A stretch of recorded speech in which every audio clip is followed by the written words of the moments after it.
Hey guys, and welcome back to Lewis the Van. Today is officially the first day of our third build to date. We're putting a lot of time and energy into making these something that can be informative for you as well as entertaining. Please be sure to be subscribed and like this video. It does help get our channel out there to people who wouldn't otherwise see it. Alright, I think that's about it, and I think we're ready to get started. So we went with the Maxxair fan again. If you don't know, we used this fan in our last build. We like this one a lot better than the one we have. We have the Fantastic fan.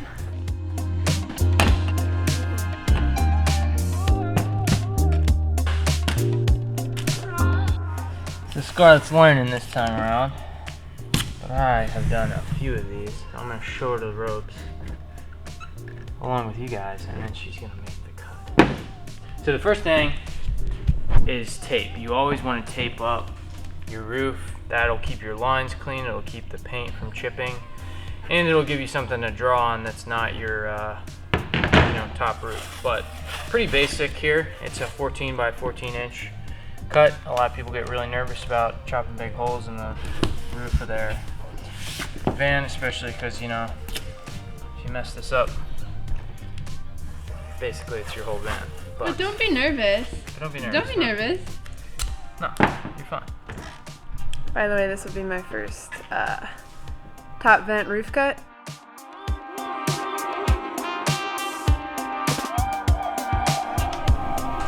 Just checking. Just double checking it. You also want to be taping up around the outsides, just so you protect your paint from your jigsaw. And we can just pick the same distance right there, and then 14 inches out, and we'll make sure it all lines up to be perfectly square on the van.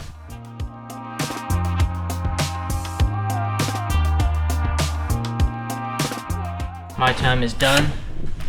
It's straight, and Scarlett's gonna do some drilling. I picked a bit that was wide enough that the blade will fit in, so she's gonna drill at the corners. I'm gonna attempt to. Someone's a little nervous. Woo! So the reason you take a drill bit to drill these holes in the outline is so that when you go in with your jigsaw, you have points of contact that are large enough that you don't have to be doing the edges. You can be making like more of a rounded curve, and it's just easier to cut it out. If I can do it, you can do it. We'll be first timers together. Plus, if you're a girl, it's really empowering.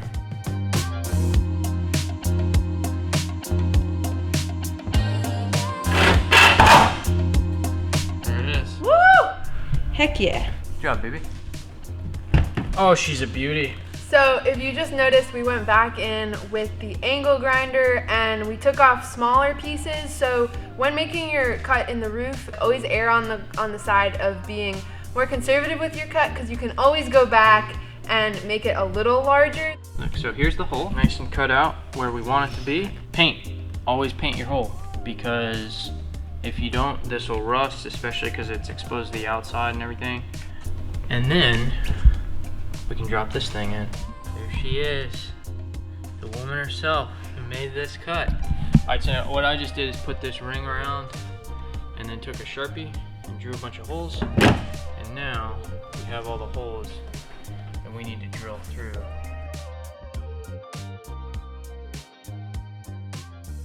Okay, so the edges have been painted with spray paint, so they are no longer raw. I am gonna go up here in between all these little kind of beams on the roof and put down some sealant tape, and then I'll show you what that turns out looking like at the end. I have this little tape down in between all these seams just to get a nice flush seal with everything. Now what we're gonna do is run multiple beads of basically Sikaflex all the way around, drop the fan in, and then we made this so that when we put the screws through, this will kind of catch and act as a bit of a like pinch hold, similar to a window.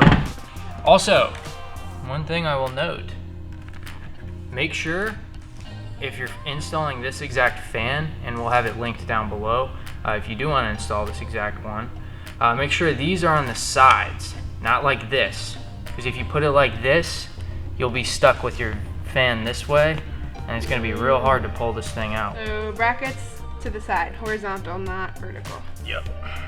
All right, you can see we got a good seal all the way around with that.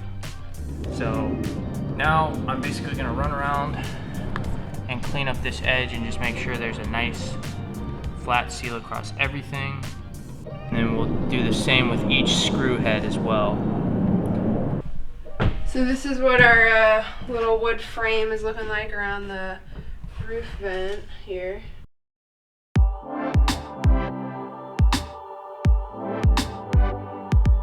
Unfortunately, just like the last ProMaster, one of these is just locked up in there. You can see it's stripped right here, which is part of the issue. So it locked up, and then the bit we were using to get all the other ones stripped it out. Just kind of line your drill bit up.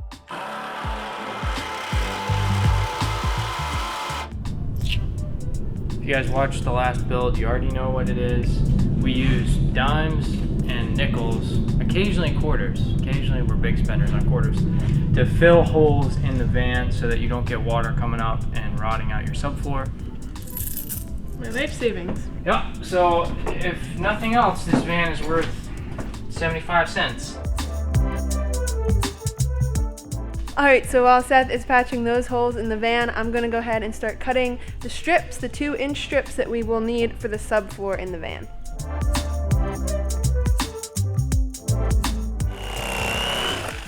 This is not why we got this tool. Again, it'll be linked below if you're interested. It's a reciprocating meat knife, and we use it to cut foam cushions, actually, for like the bed and stuff like that. It also works great to cut insulation. All right, I'm gonna do Kilmat over here while Scarlett is working on that. You guys know what Kilmat is, you've seen Kilmat, so. And then I've just been rolling it out as okay, things are moving along out here, right, Scarlett? Scarlett's doing some Instagram stuff. Follow us on Instagram at Lewis the Van. We've got the Kilmat in and rolled. Thanks for the suggestion. It actually works pretty well. And then we have the insulation for the flooring. Basically, this stuff is going to compress down and sit flush with these. And then on top of it, we are going to do some reflectix. Now, technically there will be a small air gap in between each of these and a decent sized air gap in between each of these because of the foam, and air can move freely through. The main point of the reflectix is so that we can cut out our floor easier, because this one did not come with a mat that we can lay down, and that'll save us a lot of time. Also, it'll help keep the temperature of the floor consistent, and will help keep temperatures down in the heat. Other than that, we are doing wool insulation on this one, which is sound deadening, fireproof, and water resistant. That's the plan. That's the van. Seth said to me earlier, he was like, once you get over the apprehension of doing all this stuff, it really moves pretty seamlessly. So Lewis, all of this took days. Our last build, it took a few days, and now we're down to like, we can really crunch this stuff out. Yeah, I'll be honest, Lewis, to get to this point, it probably took a month.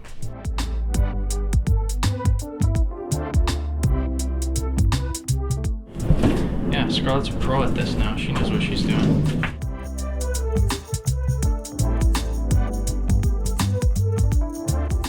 We got her cutting holes in the roof. We got her doing insulation. It's because I'm gonna build my own van. Ooh, stay tuned. The idea is that you can push the reflectix down into a corner like this and get like a pretty clear line of where you need to cut. This is a lot easier to do than to take a piece of plywood and try to measure it all and then come back and forth and back and forth and back and forth. That'll stay there, and then we'll put our subfloor on top once we have the template cut out. If you're wondering where Lula is in all this hysteria, this is our little office area, which she has the luxury of relaxing in the office area. All right, so super cool. Wasn't sure how this would turn out, but Seth made this template in all of maybe 5 minutes. So if for some reason you don't have that mat, you can kind of finesse the reflectix after you get the rough cut, and then again, you can like I did right here. You see I kind of missed this section right here. It's supposed to come more like that. So I wrote myself a note, and then when we trace it onto the wood, I'll be sure to cut this out. We're gonna trace this out, and then make the cuts we need to. So the reason we left the bigger plank right here is that there will actually be a cabinet that comes out to about right here, so you won't be stepping around too much in this area. And you want the side door to not have a crack right here. We made that mistake on Lewis, and our floor moves every time we step in the van. It kind of like moves under your feet here. It's a weird feel. All right, tell us about the old plunge saw. Okay, so it's a plunge track saw, which is awesome. And one of the things I will say, now it's expensive. It's like $430. I'll have a link below if you want to look at it, check it out. I think it's an awesome tool. It also, for someone building a van and not having a ton of space for tools, could totally replace a table saw in what it does. Essentially, you can lay it out and it has this track and you can get perfectly straight cuts down, you know, your line. It also drops in, so a lot of people will use this for like undermounting sinks and stuff like that, because you can lay the track on top of something and then the saw itself will actually drop into the wood.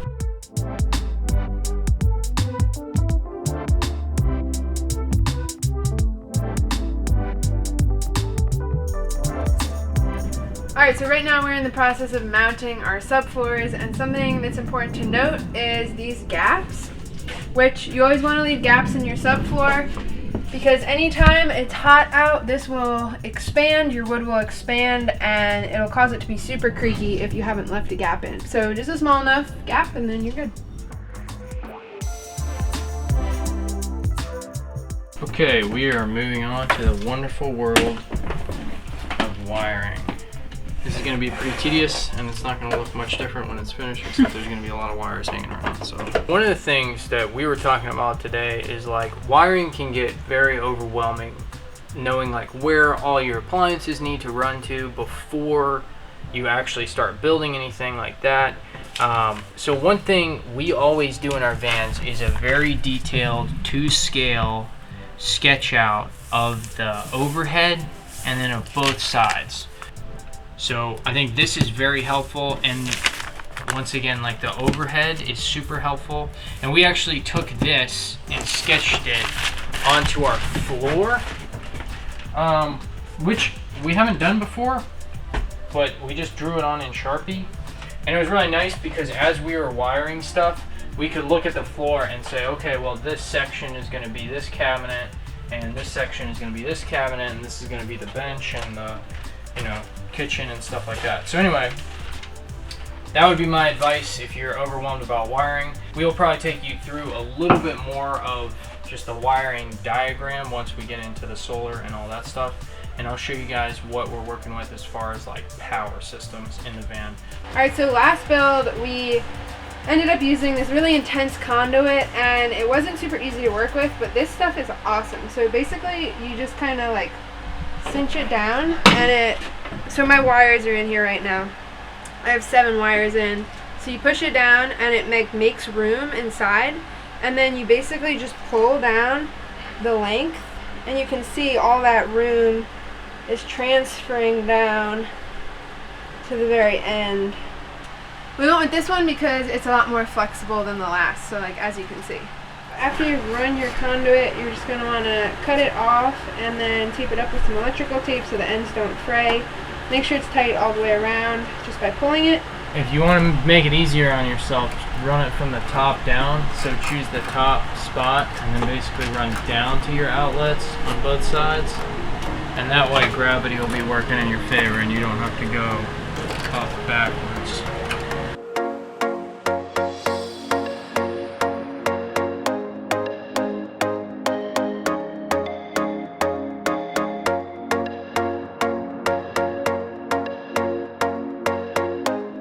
Alright, that concludes day 1 of the build. Successful day. Very successful day. We got all the wiring done, we got the subfloor done, insulation on the floor, and got the big holes cut in the ceiling too. So, yeah, moving right along on this build. Have we told them our deadline? We're gonna try to do this one in 20 days, which is very ambitious, we know. That's the goal. We'll see if we get there, but you know, hopefully we do, and you guys will be along for the ride if we do, and if we don't, so whatever. We'll probably catch you pretty early in the morning. Good morning, everyone. It is day 2 of the build. We're ready to get going, so let's get to it. So this is where we left off yesterday with everything taped up. We have our roof vent taped up, and then we also installed our solar port, which we taped that off. So we're just gonna go ahead and use this Flex Seal and a cheap paintbrush. And we're gonna do this so that everything up here is watertight. Are you gonna help with the build, or are you just gonna sit there and watch?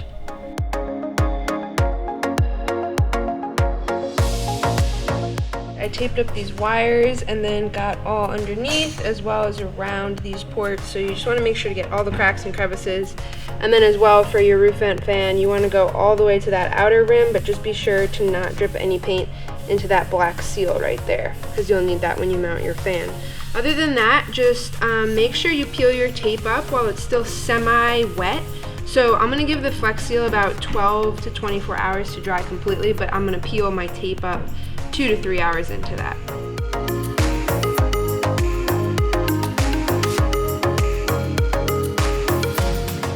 Okay, we are moving on to the wool insulation. One of the things that is helpful once again is this electric knife here. You definitely don't have to do this. You can definitely just tear this stuff, but you get really clean cuts if you use it. Definitely a multi-purpose tool we'd recommend for making your life a little easier on building out a van.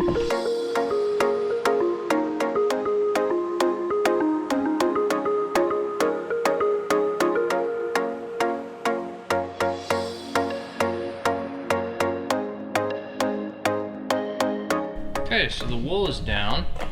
It's looking pretty good. And then on the ceiling, we actually ended up cutting them lengthwise, or widthwise, I guess, like this.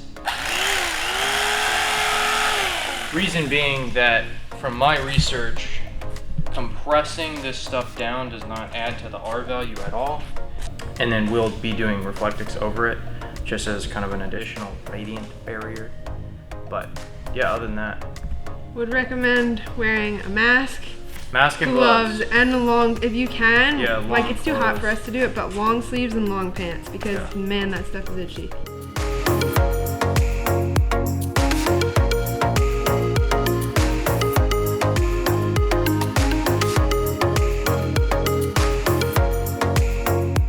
We've got our wool down on the wall, which is kind of our base layer of insulation. And then on top of that, just to add a little bit of R value as well as reflect heat and to keep kind of the wool fibers from drifting about the van once it's finished, we are adding a layer of reflectix. And the wool is water resistant, so it does not need a vapor barrier, so we're not completely sealing it off. We are just kind of adding the reflectix to keep it all contained as we move forward in the process.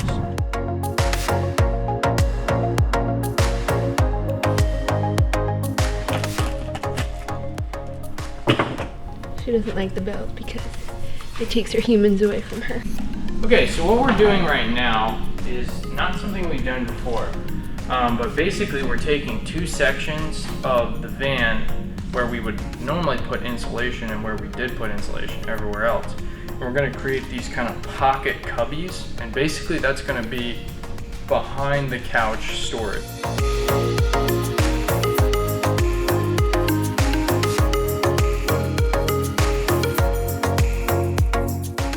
These are our little boxes, and basically these will be indented in the wall, which will be pretty nice. But what we're doing to screw these in, since you can't obviously go straight through because that would be the wall of your van, is we're using these support mounts all around. And to do that, basically we're using little blocks of wood that'll help hold it firm in there, and then going from the inside with screws all around on all 4 edges. So it's very sturdy. Lewis had some of this going on, but not quite to the extent that the ProMaster is. So super nice to have all these metal supports. It's also where we run all of our wires. So that's why you can't see most of them, because they're all running up in these guys. Alright, it has already been quite an eventful day. We've got the insulation done, we've got our little boxes framed out, and I am now beginning to work on the wrapping. We're gonna be using these pine beams, and one of the things that is really important is to get them lined up where you want your walls. You want to make sure that all the metal and everything will end up underneath where these beams are, so that when you put the walls across, it'll cover everything. So that's what I'm working on now. I'm just going to test fitting pieces, seeing how we want to line it up. I think we're going to go a beam across this way, and one here, and one down there, and one at the bottom, and then all on those will run our studs.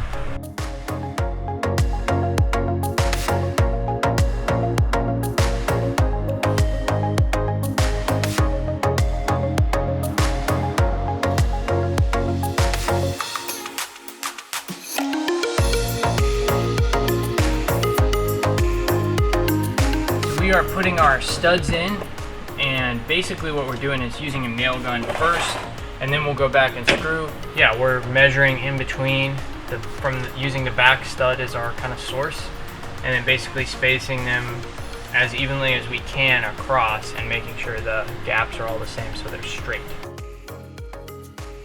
So we're using this one as our straight edge. It's very difficult inside of these vans to get something exactly straight because you can't really use a level because the van doesn't sit level anyway. But that's gonna be pretty darn close, and then we can always come back and adjust if we need to. That's why we're just using the nail gun right now.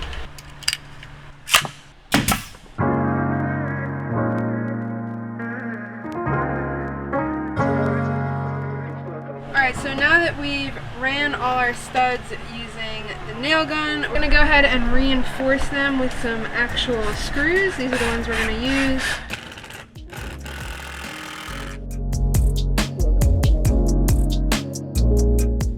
Wrapped up these fun little cubbyhole boxes, and basically when we had cut them, they were just boxes. So obviously, you know, this had matched this length and width, so it came out beyond what our walls would be running. It came out to like here-ish. So we couldn't have that, so what we did is we took one of these beams, we laid it down like that, and then we drew so that we'd be able to see where the excess was, and then we just cut it off. Alright, so here's our method for doing corners. Scarlett's going to walk you through it. Alright, so basically find some kind of table edge. These clamps are super awesome. Would definitely recommend these. They'll be linked in our description box. But you're going to go ahead and clamp one of your sides, and then the longer side, or whatever it may end up being, just go ahead and place it on top, like so. Then you're going to take your drill, and you'll be able to drill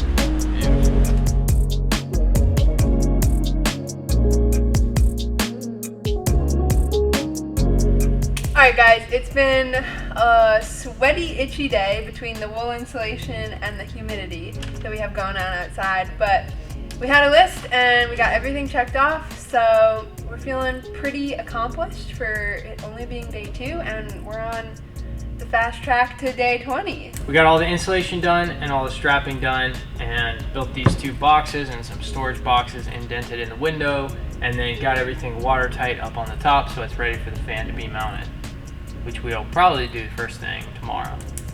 Alright guys, it is day 3 for us, so a new day here, but we're about at the point where we're gonna wrap up this episode. We have one last thing to do, which is mount our roof vent.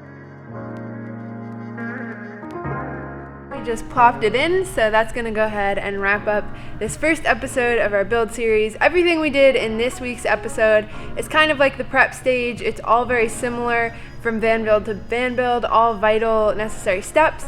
But from here on out, it's gonna get a little more custom and a little more exciting. So make sure you stay tuned for next week. Yeah, if you liked the video, please give us a thumbs up down below. It really helps get us out to people we otherwise wouldn't reach. And make sure you're subscribed with your post notifications on so you'll get notified when we post a new video, and we'll catch you next week. Bye guys.